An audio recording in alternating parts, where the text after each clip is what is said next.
I audible?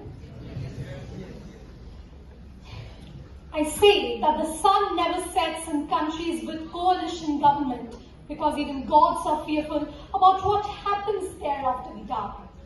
Good morning, ladies and gentlemen. I am Vashundhara representing Adamus International School. Today we stand at crossroads with a very pertinent statement which determines not only the future of governance in this country of India but the whole world.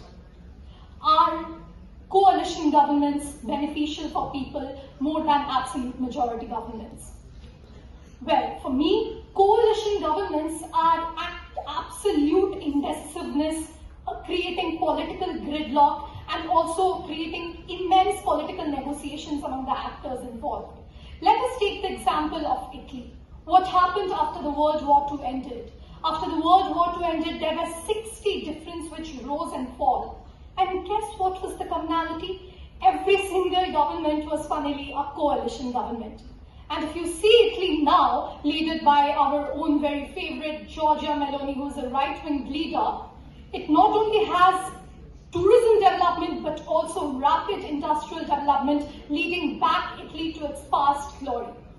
The thing about coalition government is the question about responsibility and accountability.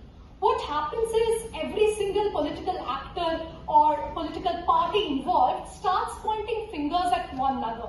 Well, when a success is achieved, every party just dives in to take the credit. But what happens when there is a failure?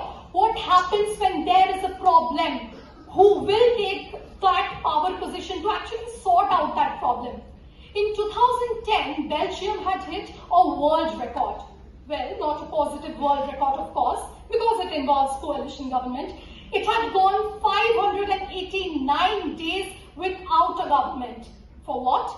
Coalition negotiations, which led to economic, social and political downfall in that very amount of time. And that is the question, my dear audience. Who will be the powerhouse to actually take the real accountability and responsibility to sort out these issues? The thing is, we are all very illusioned by the very fancy term of a coalition government having equal representation and from each region and from each party. The thing is, the very concept for which we fight, that is unity and in diversity apparently, why does coalition governments form? Because every party member, they want to secure their own positions in the houses very swiftly, compromising the actual development of the nation in future years. That is the point. Like, take the example of TDP and JDU in the present stances. What they are doing is indirectly promoting regionalism. By actually securing their own and privatizing packages for their own states. And that is the main problem. And take the example of CAA. Take the example of what would have happened if there was a coalition government at that point of time. While my opponents may argue that it has autocratic stances, but I would say that there are certain positions, there are certain situations in which the government does need to take a strong, decisive stand over things which are non-negotiable. I invite you all to a bigger picture. I invite you all to a picture of what Kashmir will be in the next 10 years. If there would be a coalition government, there would be parties actually trying to secure their own fan following and satisfying them instead of thinking of the greater good.